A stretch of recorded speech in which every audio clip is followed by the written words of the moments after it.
A first-class ticket for Seat 1A is more than just a seat. It's a symbol of arrival, a quiet space earned through relentless work. For Dr. Marcus Thorne, it was the final, quiet moment before closing a deal that would redefine the future of biotechnology. But for two flight attendants on Apex Air Flight 212, it was a mistake. They saw a black man in a simple, elegant hoodie and expensive sneakers and assumed he didn't belong. In their quest to correct this perceived error, they didn't just move a passenger. They ignited a firestorm that, in less time than it takes to reach cruising altitude, would incinerate $500 million of their airline's future and end their careers in spectacular fashion. The first-class Apex Pinnacle Lounge at San Francisco International Airport was an oasis of curated calm. Soft jazz notes mingled with the gentle clinking of porcelain and the low, confident hum of conversations that shaped industries. This was a room where time was the most valuable currency, and every detail was designed to honor it. Dr. Marcus Thorne sat in a plush, leather armchair by the floor-to-ceiling windows, watching the ballet of aircraft on the tarmac. He wasn't drinking the vintage champagne on offer, nor was he indulging in the artisanal canapes. He simply sipped a bottle of still water, his focus entirely on the tablet resting on his lap. The screen displayed the final page of a term sheet, a complex dance of clauses and figures that culminated in a single staggering number, $500,000. This wasn't just money, it was validation. It was the funding that would take his company, Origin Innovations, from a groundbreaking biotech firm to a global leader in personalized medicine. Their proprietary AI, Synapse, could predict hereditary diseases with 99.7% accuracy from a single drop of blood. It was the Holy Grail. The deal, to be signed in New York in less than 8 hours, was with Syntech Dynamics, a titan of the tech investment world led by the notoriously principled and discerning Robert Brown. At 42, Marcus had cultivated an aura of quiet intensity. He had earned his PhD from Stanford by 25 and spent the next 17 years fighting battles on two fronts: the intricate world of genetic sequencing and the exhausting, unspoken world of being a black man in spaces where he was constantly, subtly, required to prove he belonged. His success had taught him that the loudest man in the room was often the weakest. True power was calm, precise, and unassailable. His attire reflected this philosophy. He wore a custom-tailored, dark gray hoodie made from luxurious Loro Piana cashmere, tailored black trousers, and a pair of pristine, minimalist Lanvin sneakers. On his wrist was a Patek Philippe Calatrava, a watch of such understated elegance that only those who knew. It was the uniform of the new Silicon Valley elite, comfort married with astronomical quality. It was a language he understood, but one he knew others often misread. Boarding for Apex Air Flight 212 to New York JFK will now commence for our first-class passengers. The announcement broke his concentration. He slid the tablet into his slim leather briefcase, stood up, and moved towards the gate. He was in Seat 1A, the best seat on the plane, a small reward for himself before the biggest moment of his professional life. He handed his boarding pass and ID to the gate agent, who gave him a warm, professional smile. "Welcome aboard, Dr. Thorne. Enjoy your flight." He stepped onto the jet bridge, the anticipation of the deal humming in his veins. He was so close. Aboard the aircraft, he was greeted by two flight attendants standing at the enhais to the first-class cabin.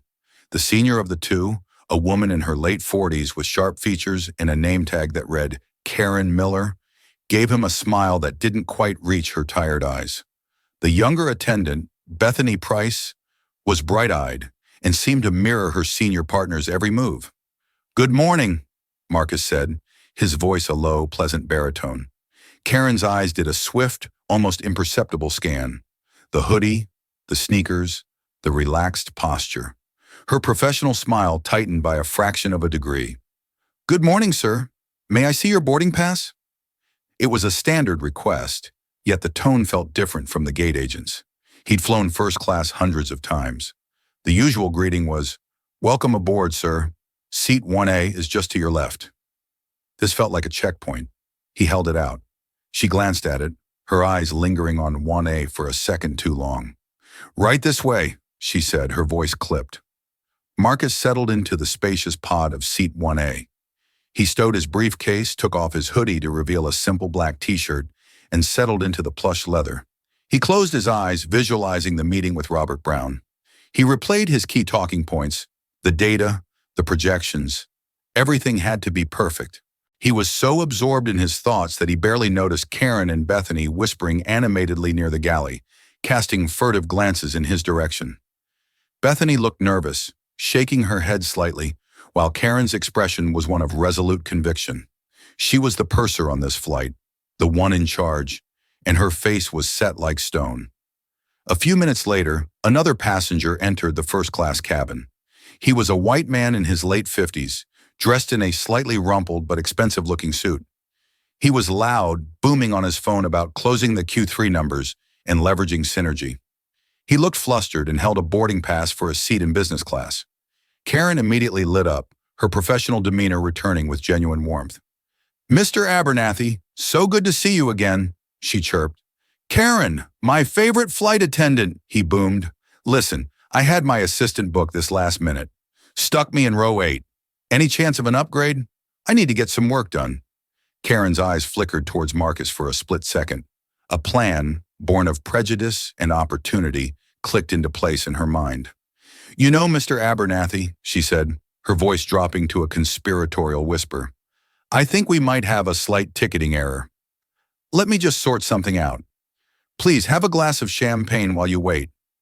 She turned to Bethany, her eyes gleaming with a sense of righteous purpose. "It's time to fix the mistake," she murmured. Bethany swallowed hard, her youthful enthusiasm curdling into anxiety. She had a bad feeling about this. A very bad feeling. But Karen was her superior, a 20-year veteran of the airline. She knew best, didn't she? The two of them turned and walked towards seat 1A. They walked towards Dr. Marcus Thorne, a man on the precipice of a $500 million triumph, completely unaware that his world, and theirs, was about to be turned upside down. The approach was a study in passive aggression. Karen Miller led the way, her posture exuding an unearned authority. Bethany Price followed a step behind, her smile plastered on so tightly it looked painful. "Sir?" Karen began, her voice loud enough for the other settling first-class passengers to hear.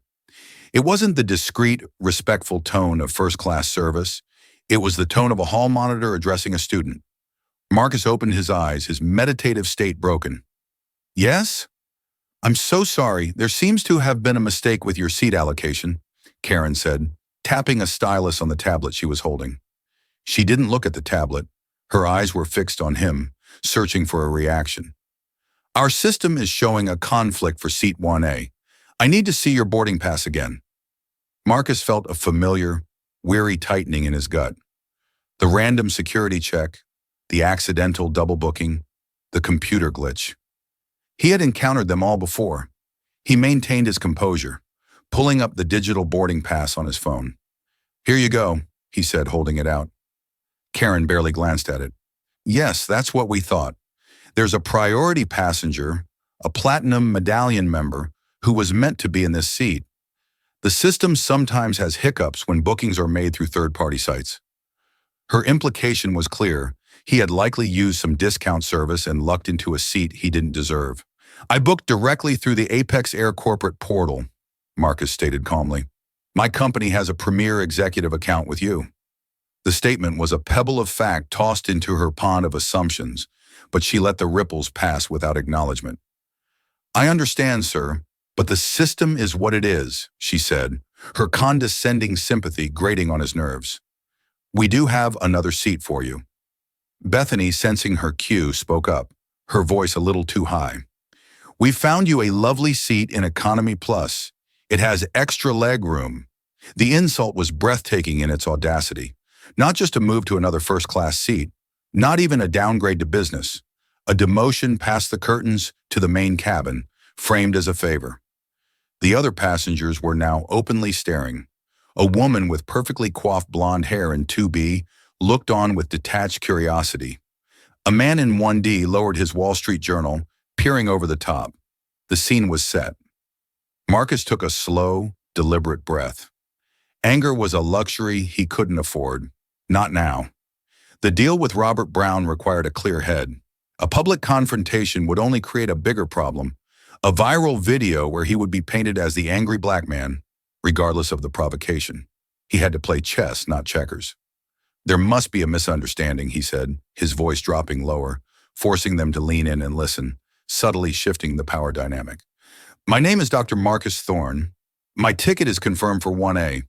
Perhaps you could check with the gate agent or the captain? Karen's eyes narrowed. The doctor title seemed to annoy her more than impress her. To her, it was a prop, part of a costume that didn't fit the man she saw. Sir, I am the purser on this flight. I am in charge of the cabin, and I am telling you this seat is not yours. We have another passenger waiting. She gestured pointedly towards the smug-looking Mr. Abernathy, who was now sipping his champagne and watching the drama unfold with a sense of entitlement. Now we can do this easily, or we can do this with a fuss. I'm sure you don't want to cause a delay that affects all the other passengers. It was the classic move, weaponizing the collective against the individual. She was framing him as the problem, the obstacle to an on-time departure. Marcus looked at Karen, then at Bethany, who refused to meet his gaze, instead focusing on a point somewhere over his shoulder. He saw the whole pathetic story in their faces, a toxic mix of prejudice, ego, and a little bit of power gone to their heads. They had created a narrative in their minds that he didn't belong here, and were now bending reality to fit it. He made a calculated decision. He would not fight them here in their arena. He would let them have their small, hollow victory. The war was not about a seat on a plane. It was about the deal in New York. He would handle this with the cold, quiet precision he applied to genetic code. Slowly, deliberately, he stood up. He reached for his cashmere hoodie, draping it over his arm. He picked up his briefcase. He didn't say another word to them. He simply looked Karen Miller in the eyes, a look devoid of anger but filled with a profound, unnerving clarity. It was a look that said, "You have no idea what you've just done." He then turned and began the long walk down the aisle, the walk of shame, as they had intended it. He passed the business class cabin, where Mr. Abernathy was already being ushered into seat 1A by a beaming Karen. He passed through the curtain, the symbolic barrier between the haves and the have-nots. He entered the bustling, cramped economy cabin. He found his assigned seat, 22B, a middle seat. The indignity was absolute. He, Dr. Marcus Thorne, CEO of Origin Innovations, on the verge of a $500 million deal, was squeezed between a snoring man whose shoulder kept encroaching on his space and a young mother with a restless toddler. The extra legroom was a laughable myth. He settled in, the muffled roar of the cabin a stark contrast to the serene quiet he had left behind. He took out his phone. The flight attendants had not yet made the announcement to switch to airplane mode. He had a few minutes. He didn't search for Apex Air's customer service number. He didn't draft an angry tweet. He did something far more devastating. He opened his secure messaging app and sent a single encrypted text message to one person, Robert Brown. The message was simple, devoid of emotion, and chillingly effective. Robert, something unexpected has come up on my flight. The crew on Apex Air has demonstrated a level of unprofessionalism I find deeply concerning. I will be slightly delayed in deplaning. It has given me pause to reconsider the finer points of our partnership.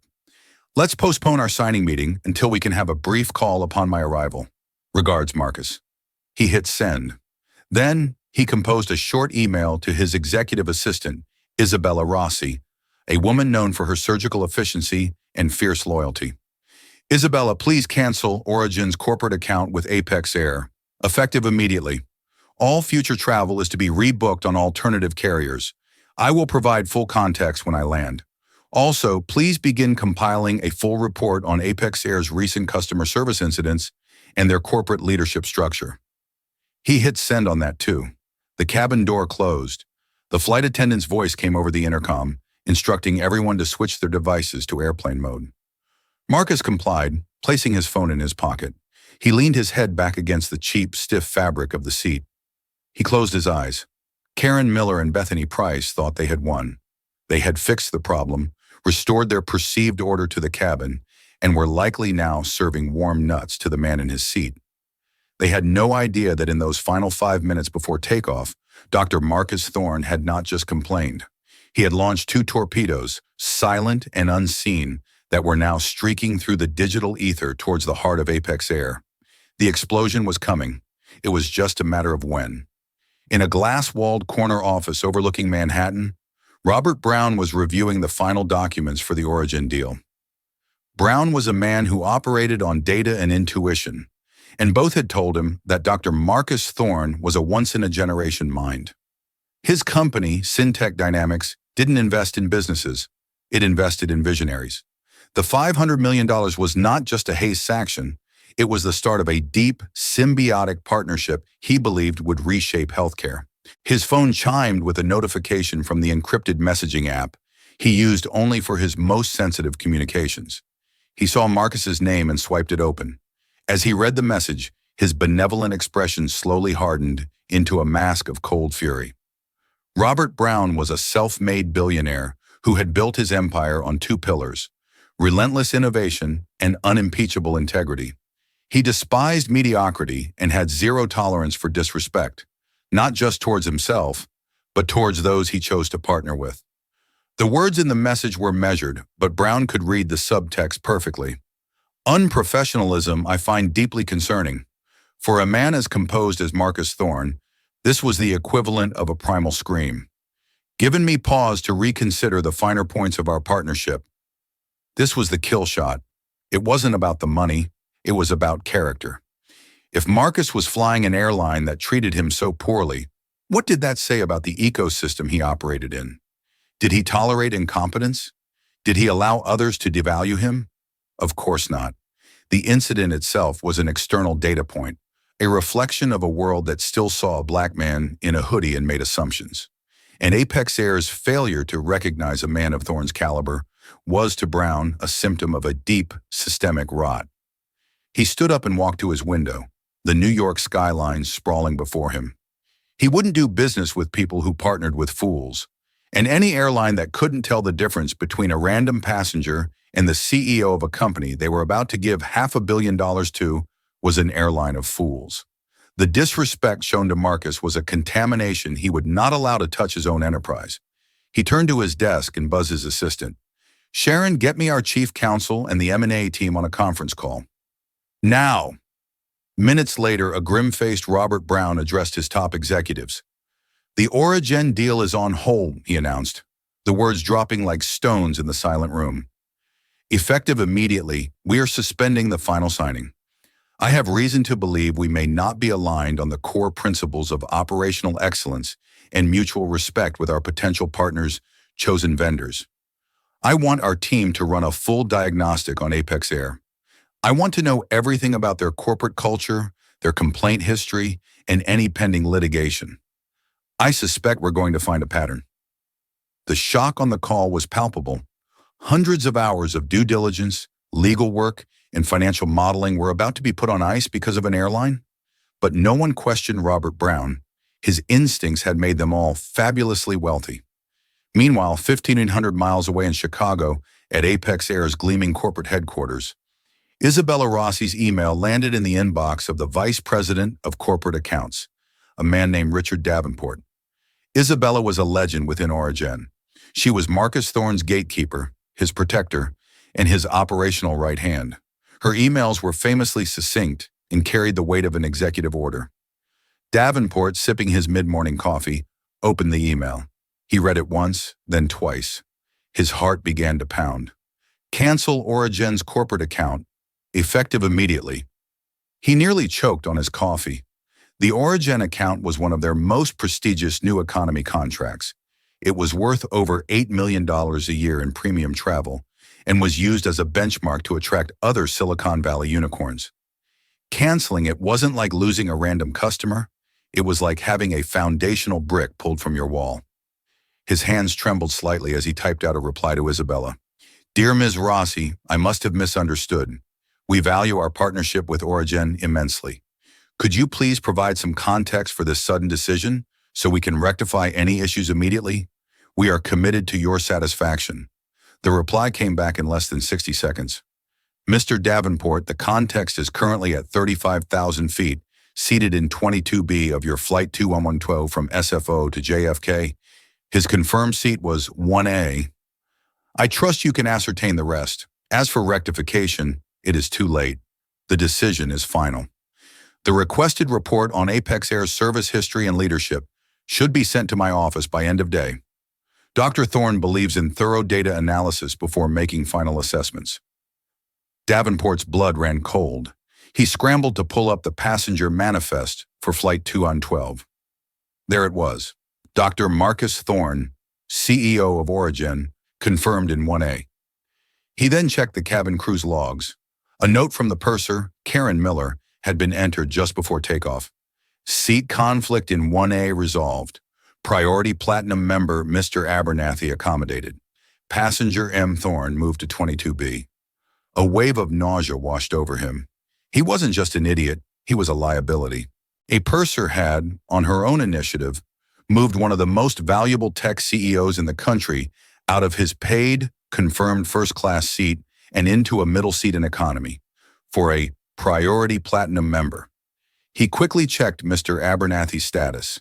He was a frequent flyer, yes, but his company's account was a fraction of the size of Origin's. Davenport slammed his fist on his desk. This wasn't a hiccup. This was a self-inflicted catastrophe. He grabbed his phone and dialed the number for the Senior Vice President of In-Flight Operations. "Cynthia," he said, his voice strained, "we have a code red, a 5-alarm fire on Flight 2112. The torpedoes had struck. On the ground, alarms were blaring, and executives were scrambling. And in the sky, completely oblivious, Karen Miller and Bethany Price were asking the man in seat 1A if he'd prefer the Chardonnay or the Sauvignon Blanc with his pan-seared salmon."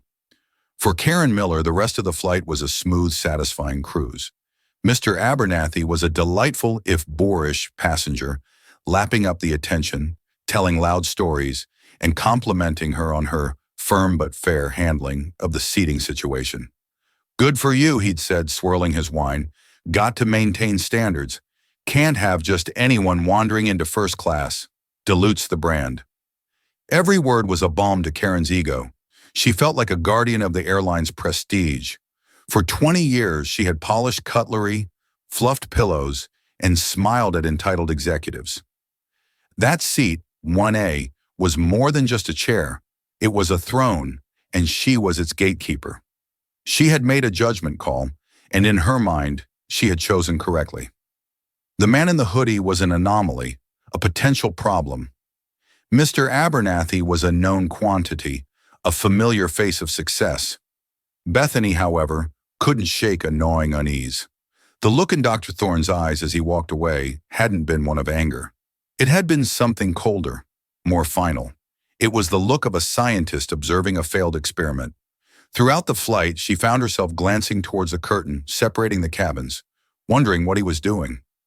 She performed her duties with a robotic smile, her earlier enthusiasm completely gone.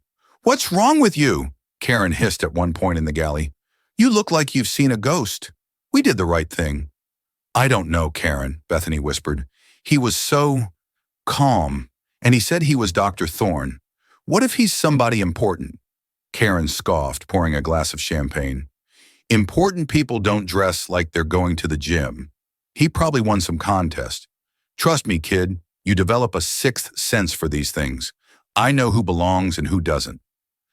This sixth sense was precisely what Robert Brown's team was now exposing with brutal, data-driven efficiency. His analysts, tasked with digging into Apex Air, were unearthing a troubling pattern. Using sophisticated sentiment analysis tools on social media and travel forums, they found dozens of similar stories from the past 2 years. Accusations of racial profiling, dismissive attitudes from senior crew members, and a corporate complaint system that seemed designed to frustrate customers into submission. The report landed on Brown's desk an hour before Flight 212 was due to land. It painted a picture of a company with a rotten core, a culture of arrogance that had festered under complacent leadership. For Brown, this wasn't just about one incident. It was about a systemic failure. Partnering with Origin meant investing in a future that was meticulous, inclusive, and forward-thinking. Apex Air represented the opposite, a dinosaur of an industry, mired in petty prejudices and operational sloppiness. The final nail in the coffin came from his chief counsel. Robert, there are 2 class action lawsuits pending against Apex Air for discriminatory practices. They're trying to keep it quiet, but it's there. Robert Brown closed the file.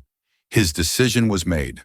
The $500 million deal wasn't just on hold, it was dead. He wasn't just going to pull out, he was going to make it clear exactly why. Back at Apex Air headquarters, Richard Davenport's 5-alarm fire had spread up the chain of command with terrifying speed. The CEO of Apex Air, a gruff, bottom-line focused man named James Armstrong, had been pulled out of a board meeting. "Let me get this straight," Armstrong bellowed into the speakerphone in his office, where a terrified group of VPs had assembled. "Our purser on our flagship SFO JFK route unilaterally downgraded the CEO of a major corporate partner, a partner who was on his way to sign a $500 million deal, and moved him to a middle seat in coach? Is that what you're telling me?" "Yes, sir," Davenport squeaked. "And now Origin has terminated their $8 million annual contract?" "Yes, sir." "Why in God's name would she do that?" Armstrong roared. Her notes cite a seat conflict in accommodating a priority passenger, the SVP of in-flight operations, Cynthia, added weakly. "Find out who this other passenger is," Armstrong commanded. "If he's the King of England, maybe I'll understand, but I doubt it." A junior analyst, typing furiously, spoke up. "Sir, the other passenger is a Mr. Abernathy. He's a regional sales director for a mid-level paper company. His travel budget with us last year was $75,000. The silence in the room was absolute. They had alienated a partner worth millions and potentially billions in downstream influence. For a middle manager from a paper company, the absurdity of it was crushing. "Get me the captain of that flight on the line," Armstrong ordered, "the second they touch the ground. I want the crew escorted to an office. Nobody goes home, and somebody find out who Dr. Marcus Thorne's business partner in New York is. We need to get ahead of this. We need to apologize." It was a frantic, desperate attempt to contain a wildfire that was already raging out of control. The machine of corporate damage control was kicking into high gear, but it was far too late. The dominoes were not just falling, they were cascading. As Flight 212 began its final descent into JFK, Marcus Thorne felt none of the triumphant anticipation he'd had that morning. He felt a cold, hard resolve. The incident had been a stark reminder that no amount of success could make him immune to the ugliness of prejudice, but it had also given him something invaluable, a perfect, unspinnable data point on the character of his potential partners. He was about to enter a 20-year partnership with Robert Brown. He needed to know, with absolute certainty, that Brown was a man who would stand with him, not just in the boardroom, but in moments like this. The plane's wheels touched down on the runway with a gentle bump. The seatbelt sign pinged off. As the passengers in economy stood up to jostle for their bags, Marcus remained seated, patient. He would be the last to deplane. Up in first class, Karen was bidding a cheerful farewell to her prized passengers. "Thank you for flying Apex, Mr. Abernathy. Hope to see you again soon."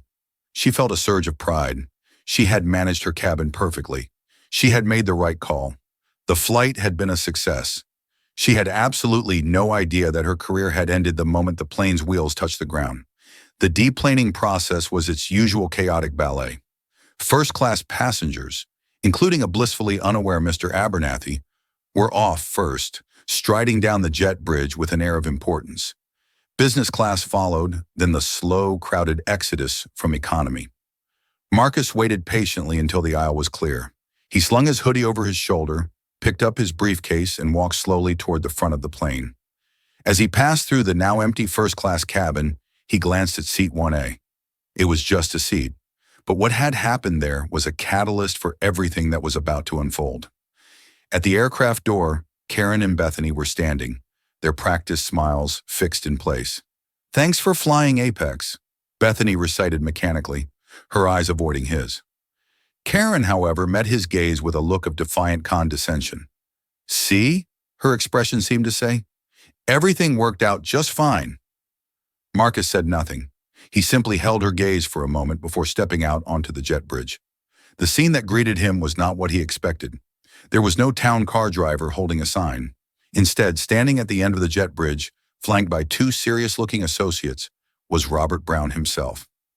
Brown was an imposing figure, tall, impeccably dressed in a sharp Brioni suit, with a presence that seemed to suck the ambient noise out of the air around him. His face was grim. "Marcus," he said, his voice low and resonant. He stepped forward and extended a hand, not for a shake, but to clasp Marcus's shoulder in a gesture of solidarity. "I came myself. I read your message. Are you all right?" "I'm fine, Robert. Annoyed, but fine," Marcus replied, appreciating the gesture more than words could say. Brown hadn't sent an underling. He hadn't just called. He had come himself. "I am not fine," Brown stated, his eyes like chips of granite. "I've had my team look into this. This airline, it is a cancer of incompetence and disrespect. What they did to you is not a customer service failure. It is a character failure, and I do not partner with characters of this nature." He paused, letting the weight of his words settle. "Marcus, the deal is off. I am terminating the acquisition agreement." Even though Marcus had anticipated it, hearing the words out loud was a jolt. $500 million. Gone. "But this is not the end," Brown continued, his voice firm. "It is a new beginning. I was wrong. My offer was too small. Your vision is bigger than what I had quantified. Synapse is not just a product, it's a revolution. And a revolutionary deserves partners who respect him unequivocally. We are going to restructure. We are going to build a new deal, a true partnership. I'm not just going to invest in Origin. Syntech is going to merge with you. We will make you the CEO of the combined entity. We will give you a valuation that will make this $500 million look like a rounding error. But we will not do it today." He turned his head slightly, his gaze falling on the door of the aircraft, where Karen and Bethany were just emerging, their shift over. "We will do it when you are satisfied that this rot has been dealt with." At that exact moment, two figures in dark suits approached the jet bridge in Hayes from the terminal. One was the JFK station manager for Apex Air, a man whose face was pale with panic. The other was the captain of Flight 212, a veteran pilot with silver hair and a stern expression. "Dr. Thorne?" the station manager asked, his voice trembling slightly. "I am so sorry. I am the station manager. We were just alerted to the situation." The captain stepped forward, his eyes filled with professional fury. "Dr. Thorne, I am Captain Evans. I was not made aware of this situation in flight. Had I known, I would have intervened immediately. What my purser did is an absolute disgrace to this uniform and this airline. It is the most unprofessional conduct I have witnessed in 30 years of flying." Karen and Bethany, seeing the assembly of powerful men, stopped dead in their tracks. Karen's smugness evaporated, replaced by a flicker of confusion and then a dawning horror. She saw Marcus Thorne not talking to a driver, but being deferred to by men in expensive suits. She saw the furious captain and the terrified station manager. The world she had so confidently controlled for the past 5 hours was tilting on its axis. "Karen Miller! Bethany Price!" Captain Evans barked, his voice echoing in the corridor. "You are not going home. You will be escorted to the station manager's office immediately. You will surrender your crew IDs. You are suspended pending a full investigation." Bethany looked like she was about to faint. Her face had gone chalk white. Karen, however, still had some fight left in her. Prejudice, when challenged, often curdles into indignant rage. "Suspended? For what?" she demanded, her voice shrill. "For doing my job? I was managing a seat conflict. I was accommodating a loyal, high-value customer." Robert Brown let out a short, sharp, humorless laugh. He took a step towards her, and his sheer presence made her flinch. "High value?" he said, his voice dripping with contempt. "You downgraded a man who holds the fate of a $500 million deal in his hands for a paper salesman. You didn't do your job. You indulged your own petty bigotry. You saw a black man and assumed he was out of place. That assumption, that single rotten assumption, has just cost this airline its reputation and a fortune you cannot even comprehend." He then looked past her at the station manager. "And let me be clear to Apex Air, this isn't something you can fix with an apology and some frequent flyer miles. This is a cultural disease, and Dr. Thorne and I will be watching to see if you have the courage to cure it." With that, Robert Brown put a hand on Marcus's back and guided him away from the scene, leaving the two flight attendants standing in the cold shock of their new reality. The corporate machinery they had served so blindly had now turned on them, its gears grinding, ready to chew them up and spit them out. The karma they had set in motion was no longer a distant concept. It was here, in a sterile airport terminal, and it was about to be brutal. The station manager's office at JFK was a small, windowless room that now felt like an interrogation chamber. Karen Miller and Bethany Price sat on one side of a cheap laminate table. On the other sat Captain Evans, the JFK station manager, and patched in via a speakerphone that crackled with tension was James Armstrong, the CEO of Apex Air, along with a team of corporate lawyers. Karen's initial defiance had crumbled into a desperate, rambling defense. She kept repeating phrases like standard procedure, purser's discretion, and enhancing the customer experience for Mr. Abernathy.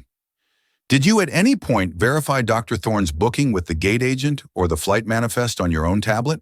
The lawyer on the phone asked, his voice devoid of emotion. There was no time, Karen insisted. We were about to close the doors. I made a judgment call based on my 20 years of experience. So your experience told you that a man in a hoodie couldn't possibly be a first-class passenger, but a man in a suit complaining loudly must be? The voice shot back. He didn't look the part, Karen blurted out, finally saying the quiet part loud. First class has a certain image. I was protecting the brand. A heavy sigh came through the speakerphone. It was James Armstrong. Ms. Miller, you weren't protecting the brand. You are the brand. And today you have branded us as prejudiced, incompetent, and unworthy of our customers' trust. Your actions have directly resulted in the immediate termination of an $8 million corporate contract.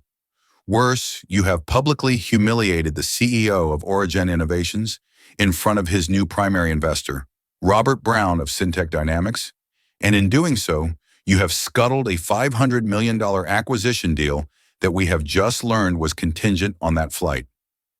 The number hung in the air, sucking all the oxygen out of the room. $500,000. Bethany Price finally broke. Sobs racked her body. I'm so sorry, she whispered through tears. I knew it felt wrong. I told Karen. I thought, but she's the purser. I'm new. I was supposed to follow her lead. Following a lead off a cliff is not a defense, Miss Price, the lawyer said coldly. The verdict was swift and merciless. Karen Miller and Bethany Price. Armstrong's voice boomed from the speaker. Your employment with Apex Air is terminated, effective immediately. Your final paychecks will be mailed to you. You will be escorted from the premises. Given the scale of the financial and reputational damage, our legal team will be reviewing your conduct for further action. Do not contact any current Apex Air employees. Do not speak to the media. You are done. Karen sat in stunned silence. 20 years of service, her pension, her flight benefits, her entire identity, gone. Erased in an afternoon because of a single ugly assumption. But the karma was only just beginning its cascade. The story, as these stories often do, leaked. An aviation blogger with sources inside JFK posted a vague but tantalizing account of the incident. Sources say Apex Air in hot water after a major tech CEO was demoted from first class on a Hayes Khan flight, costing the airline a massive corporate account. By the next morning, the dam had broken. Isabella Rossi, Marcus's ruthlessly efficient assistant, had given an exclusive, on-the-record statement to the Wall Street Journal. She detailed the incident with cold, hard facts, confirmed the termination of the Origin corporate account, and, most devastatingly, linked the incident to Robert Brown's decision to halt the $500 million deal. The stock market is driven by numbers and narratives, and this narrative was toxic. When the market opened, Apex Air's stock, ticker APX, didn't just dip, it plummeted. Investors saw not just a PR nightmare, but a symptom of a deeply flawed corporate culture that could alienate high-value customers. By noon, APX was down over 12%. The market capitalization of Apex Air had shrunk by more than $700 million. The airline had lost $8 million from Origin. It had indirectly lost a $500 million deal, And now the public market had passed its own judgment, wiping out nearly $750 million in shareholder value. The fallout was relentless. Social media erupted. The hashtags Shire Apex Air fail and flying, while black trended for 48 straight hours. Celebrities and business leaders publicly announced they were boycotting the airline. Viral videos were made, memes were created, contrasting a photo of the elegantly dressed Dr. Thorne with a bumbling Mr. Abernathy. Abernathy himself, tracked down by reporters, gave a cringe-worthy interview where he claimed he had no idea and thought he'd just gotten a lucky break. His own company, embarrassed by the association, suspended him for his lack of judgment. For Karen Miller, the public shaming was absolute. Her name and photo were leaked online. She became a pariah, the face of corporate prejudice. She couldn't leave her house without being recognized. Her sixth sense had led her to ruin. For Bethany Price, the consequences were different, but no less severe. As a young employee who was just following orders, she garnered a small amount of sympathy, but her name was still tied to the incident. She was blacklisted. No other major airline would touch her. Her dream career was over before it had truly begun, a casualty of her own moral cowardice. The cascade had washed them away completely, but it was not yet finished. It was heading for the very top of Apex Air. 1 week after Flight 212, in a sterile, wood-paneled ballroom at a New York hotel, James Armstrong, the CEO of Apex Air, stood at a podium, bathed in the merciless glare of television lights. The room was a shark tank of journalists, the air thick with the scent of ambition and imminent bloodshed. The flashes of cameras were like machine gun fire, capturing the beads of sweat on Armstrong's brow and the dark circles under his eyes that no amount of makeup could hide. In the past 7 days, he had aged a decade. Apex Air is, at its heart, a family, he began, reading from a teleprompter with the strained sincerity of a hostage video. And like any family, sometimes we make mistakes. The events of last week were not just a mistake. They were a profound failure to live up to our own core values of respect, dignity, and service. He announced a sweeping, multi-million-dollar initiative, a top-to-bottom review of all company policies, a new partnership with a diversity and inclusion consulting firm, and mandatory annual unconscious bias training for all 80,000 global employees. It was a textbook corporate damage control speech meticulously crafted by a high-priced crisis communications firm. It was full of jargon like realigning our brand promise and a forward-looking commitment to excellence. And in the room filled with seasoned reporters, it landed with a colossal thud. The moment he opened the floor to questions, hands shot up like a forest of spears. He pointed to a man in the front row. "Mike Lawrence, Aviation Weekly. Mr. Armstrong, you've announced new training, but sources inside Apex describe a culture where senior crew are promoted based on tenure, not temperament, leading to a sense of untouchable entitlement. How does a one-day training seminar fix a 20-year cultural rot? We are re-examining all of our HR and promotion metrics." Armstrong deflected, his grip tightening on the podium. "We are confident that our new framework will empower the right people." He pointed to another reporter, Rebecca Hayes, Financial Times. "Mr. Armstrong, Robert Brown was quoted yesterday calling this a cultural disease at Apex. He also stated that a key factor in his decision was the airline's failure to recognize and respect his partner. Have you personally reached out and spoken to Dr. Marcus Thorne to offer an apology?" This was the torpedo everyone was waiting for. The room fell silent. Armstrong's eyes flickered for a fraction of a second, a deer caught in the headlights. "My office has reached out to Dr. Thorne's office," he said, the carefully worded non-answer fooling no one. "We are respecting his privacy at this time, but I want to state publicly how deeply and profoundly sorry I am for the experience he endured." Rebecca Hayes remained standing, her gaze unwavering. "So you haven't spoken to him, man to man? Why should your customers or your shareholders believe this apology is sincere if you can't even deliver it personally to the man you wronged?" The question hung in the air, unanswerable. Armstrong fumbled, stammered something about appropriate channels, but the narrative was set. He was not a leader mending a wound. He was an executive trying to patch a hole in his company's stock price. The press conference was a catastrophic failure. Hours later, the emergency board meeting was convened. James Armstrong, who had ruled Apex Air with an iron fist for a decade, found himself sitting opposite the board's lead independent director, a formidable woman named Eleanor Vance. "Jim, that was a disaster," she said, her voice calm but sharp as a razor. "You addressed the numbers. You read a script. You failed to address the human being at the center of this hurricane.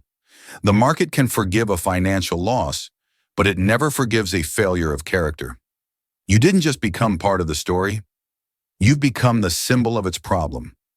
You're the face of the cultural disease Brown was talking about."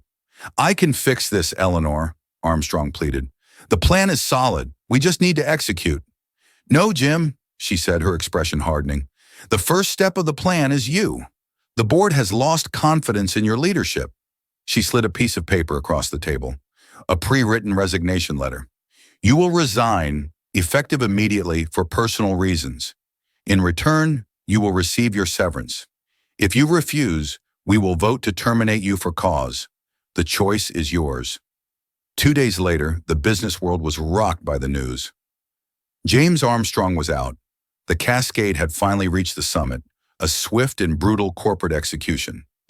In a quiet, sunlit boardroom overlooking Central Park, 2 weeks after the flight, Marcus Thorne and Robert Brown sat across from each other.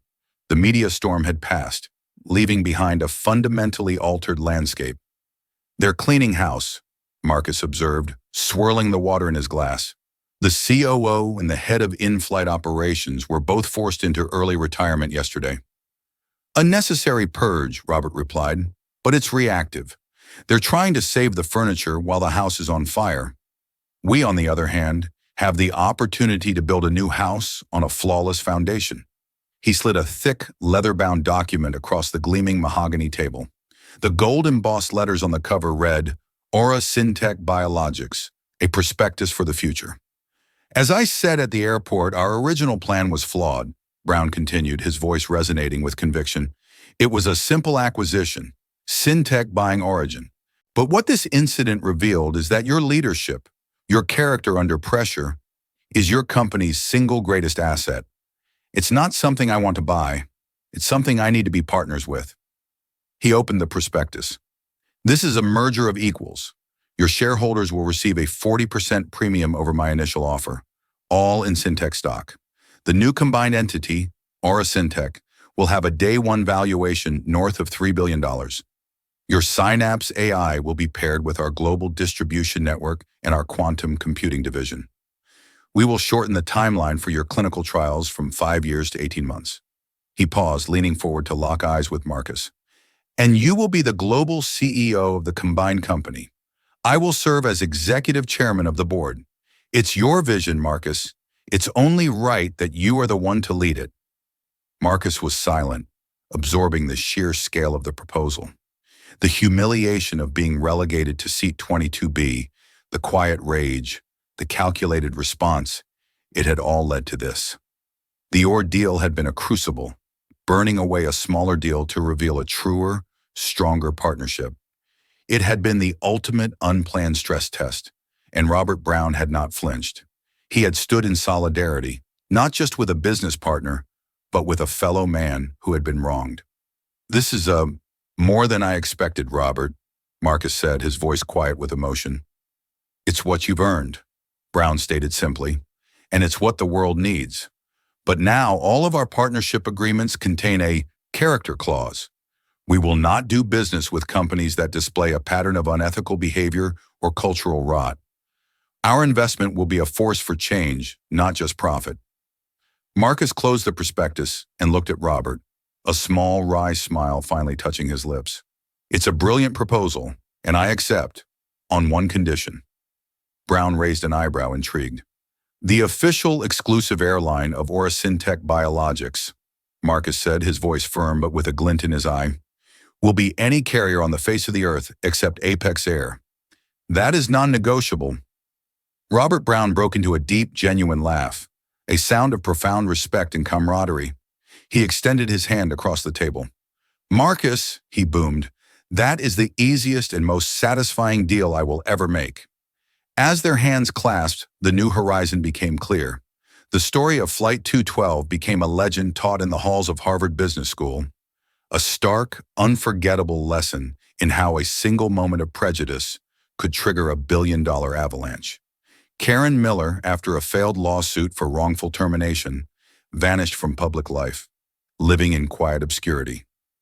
Bethany Price, forever marked by her complicity, left the industry and returned to school, dedicating her life to social work, determined to find the voice she failed to use on that fateful day.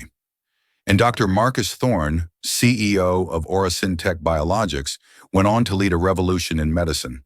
His company's AI-driven therapies were credited with eradicating a rare genetic blood disorder in children, a feat once thought impossible. He often flew, always booking seat 1A. It was no longer just a symbol of success, but a profound reminder that his greatest victory was not born in a boardroom, but forged in the quiet indignity of a middle-seating economy, a place where a test of character had revealed the path to his true destiny. This wasn't just a story about a mistaken seat or a lost contract. It was a testament to the fact that in our hyper-connected world, character is the ultimate currency, and integrity is the most valuable asset. The actions of two employees, fueled by prejudice, set off a chain reaction that no corporate PR team could contain. It shows that the smallest moment of disrespect can have consequences of a monumental scale. Karma in this story wasn't a mystical force. It was a direct and brutal market correction on human decency. If this story resonated with you, and you believe that dignity and respect should never be up for debate, please hit that like button to show your support. Share this video with someone who needs to see it, and subscribe to our channel for more real-life stories where karma delivers the final, unforgettable verdict. Let us know in the comments. What would you have done in Dr. Thorne's position? We read every single one.